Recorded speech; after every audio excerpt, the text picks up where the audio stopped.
Welcome everyone to the very first episode of Realm News. I'll be your host, Saint Red, and without further ado, let's get into the news for this week. The in-game changes this week include a brand new campaign for the new Bard ST set, a Keeper event and many small tweaks and hotfixes, a cross-platform Nexus queue for both Unity and Flash clients, improvements to trading on Unity by fixing a small bug where certain items would be deselected in trades, making it frustrating to trade large quantities of items, as well as correcting some mistakes on the tooltip for the Rage Claws, reducing the attack speed for the Wavecrest Concertina's parrots to increase performance while also increasing their damage to make up for the DPS drop. A lot of people are going to be very thankful for this change, especially on lower end hardware. The Nexus has been changed back to the beautiful summer theme, and 9 new skins have been added for you guys to enjoy, my personal favourite being the Celtic Spearwoman Paladin. Currently, we have a Keeper event, a community campaign, and a Bard ST set free-to-play bonus program. The Keeper will keep spawning until the 14th of July, 12 PM UTC. Along with this, we got the free Angelic Bard pack that included 50 music notes, 2 golden lucky clovers, 2 character slot coupons, 2 vault chest coupons, a large musical cloth, and a small musical cloth. A second free pack has been announced, though we don't have too much information on this pack at time of writing. By upload of this video, there are also 4 new chest events for the court dungeons, Reef, Shaitan, Encore, and Thicket, which will be on for the upcoming week along with a free pack after we manage to succeed in the community challenge, which contains 1400 for the campaign. Along with this, there are new pet skins which can be found in the Nexus shop. Just as we were about to close this script, there was also an announcement for a community contest which seems to be the most ambitious so far since it's a dungeon creation specification contest. What Deca says. Time to show off, Realmers. There have been some art contests the past few years, but this next round is special. It's cool to see that there are Realmers who love this game so much that they dive deep into design. What do we mean by that? Creating your own dungeon concepts, sharing them with the community, asking for feedback, making changes on it, and so this cycle begins. It is a process which takes unbreakable dedication and countless hours of going through all specifics of such a project. After all, Realm of the Mad God itself came from a humble game jam and expanded over the years beyond anything thought possible at its creation. That being said, the Realm design team wanted to take up the next community contest, Dungeon Creation.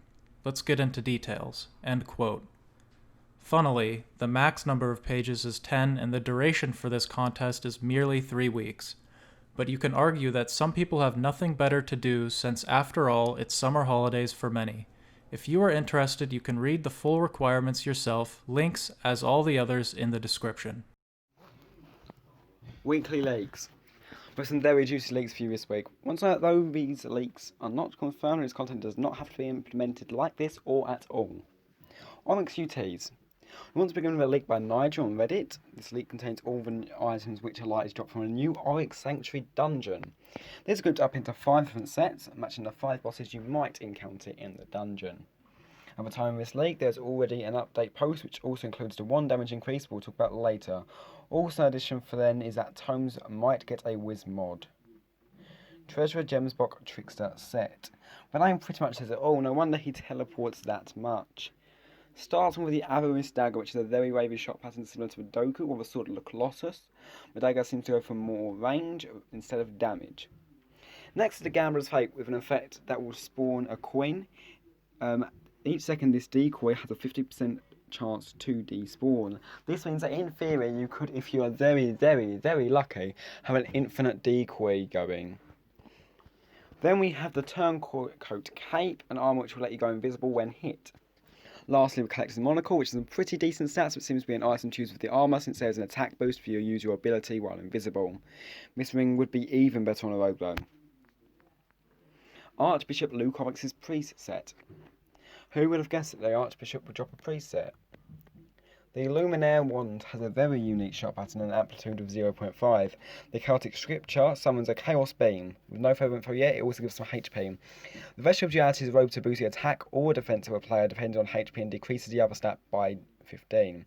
The last of all is a Divine Coronation, a ring with a pretty decent attack bonus as well as a speedy effect on ability use. Chancellor Dam's Wizard set. All of these sets try to take something from the boss fight using an effect, which can be seen a lot in this set. The superior is a 4-shot staff and of course a wavy shot pattern like all weapons so far. Next is the Genesis spell, which summons 4 portals that do 300 damage every 0.2 seconds. The cooldown prevents stacking. The Diplomatic Robe also has a passive effect. When taking damage over 50, another portal spawns and also zaps enemies. The Chancellor's Cranium has a similar effect as the Robe. Instead, a Cranium spawns, which follows the user and zaps enemy spawns. Good survival stat bonuses too. Chief Phase is a ninja set. This set has finally given a ninja a bit more love with its own themed set. The Enforcer is a very good katana with 2 shots, which with its current stats would rank second behind the Celestial Blades in terms of DPS. Low Ballistic Star shoots Parametric, which is the second time we've seen it on a ninja since their St. Patty's Day star. But the armor pierces stun while 7 of very low damage. It also gives healing when ability used to make 4 stars and an additional close range star which does more damage and stuns longer. The Centaur's shielding should likely be used with a star since the effect on ability use boosts attack if healing is in effect.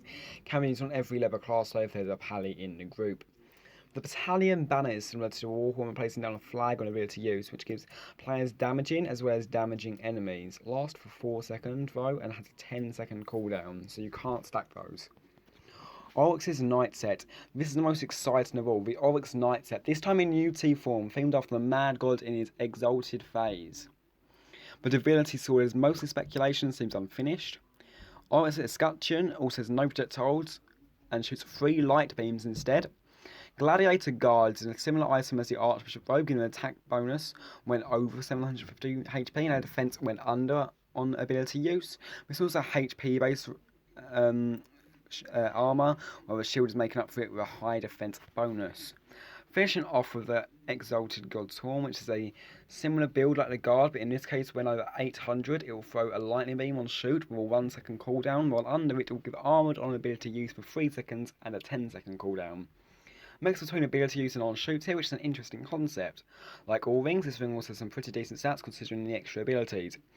With this release, it's clear that O3 is very near. To quote Nigel, anyway, items tend to happen near the end of a dungeon cycle, so it's probably safe to assume that Sanctuary is pretty close to finish. The items themselves aren't finished, hopefully they'll add more info on some of the abilities. They've said there most likely will not be a public testing session, so if there are any updates, there will be another post. Spoil OTMGs. Weekly spoils. This week also has a big amount of spoils. Let's break it down. Game balance. Oryx Sanctuary / Archbishop. Obsidian Summits UGC A Trapper. The Third Dimension UGC Aorum. UGC Seal Pit. Goblin Lair Other Stuff. Game balance changes. All monsters / bosses have been adjusted. For the majority, they have less HP, like 20% less HP, and for some of the stun, the power immunity are gone, and probably for the combat update or quality of life update. All wands have been buffed. T0 25 to 40, to 35 to 55, T13 from 100 and 145 to 145 and 180, Bulwark for 350 and 440 to 500 600, which is a pretty big change, so it's a bit more DPS based. The Tome Seal and Orb Helm XML change will probably end up with a better ability and a way to really use the Wiz, since Helm and Orbs use Wiz now. T0 Helm Effect Berserk, duration 3, range 4 to Effect Berserk, duration 2.5, range 4.5, Wizmin 30, and no more cooldown. Same for Jug, kind of OP, so that means you could perma Speedy. Class buffs and debuffs. Paladin, attack 50 to 55, which is weird since the Paladin already has 55 as a release of this video. Dexterity 45 to 55. Vitality 40 to 60, and per level min 0, max 1 to min 1, max 2. A major buff to the Paladin's DPS as well as increasing the stat max and roll, so Paladin's now even more overpowered. Necromancer, Vitality 30 to 40. It's basically nothing, not so important buff to its Vit. Mystic, attack 60 to 65, dex 55 to 65, per level min 0, max 2, to min 1, max 2. A major buff to the Mystic's attack and dex. It'll be interesting to see the community react to it. Also a better roll for dex, probably to adjust to this increase. it's a bit better. It now makes Mystic an even better DPS class. Ninja, speed per level, min 0 max 2 to min 1 max 2. Vitality per level, min 0 max 2 to min 1 max 2. Better rolls for bit and speed, which is very nice since Vanilla takes a lot of speed to max. Samurai, vitality per level, min 0 to max 2 to min 1 max 2. Lastly, buff to the bit roll of the Samurai. This means that the Samurai will gain 1 bit every level. Oryx Sanctuary, here we have some new tiles, nothing major of course, we already discussed sprites of the new UTs.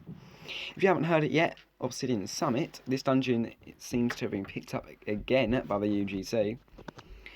This content this week has another set of sprites and a new item called the Siphon Shard, which seems to be bound to a certain area of the dungeon. That's all the info we have at the moment. Third Dimension, another dungeon which has frequent updates on testing is in development by the UGC. This time there are just some sprites, some seem to look like mages. UGC Seal Pit. This item by a UGC member seems to be an incomplete ring, judging by 1 stat missing its number and an illogical MP cost. Goblin Lair. This is a surprising entry since up till now the Goblin Lair was officially scrapped, with the creator stating that he does not have the time to work on the dungeons any time in the near future. These two new sprites, one being a ring, seem to come out of nowhere. This ring has an interesting effect where it regains health when shooting at a 30% rate. Seems unpolished though, since that would definitely be too strong. Lastly, we have 2 new tinctures, one of fear and one of courage, which increase 1 stat by 20 while reducing another by 10.